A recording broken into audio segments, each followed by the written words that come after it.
How many times do you follow up with your prospects?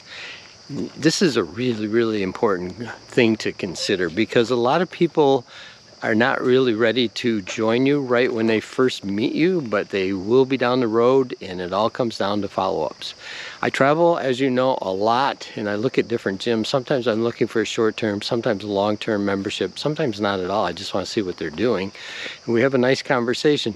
But what really strikes me is there's a big difference in how many times people follow up. Now, the people in sales are going to tell you you have to follow up at least 12 times. You're not going to get the sale until at least 12 times.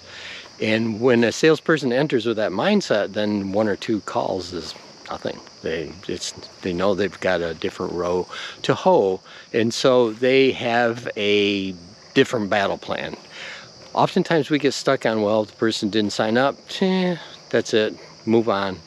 No, not necessarily. So follow-up is where you're going to get a lot of results. Now, how many times do you follow up? Experts, as I mentioned before, are going to tell you got to have at least 12 times. There's one gym that I visited, I stopped counting at 30.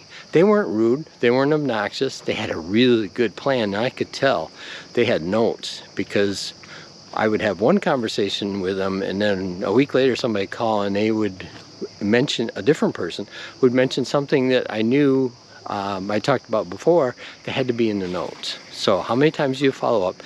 Can you prove it? In other words, if I were to walk in and say, okay, show me your records of following up with Jane, can you point to all the times Jane's been contacted and show me the notes? When you can do that, you are about to explode if you're not exploding already.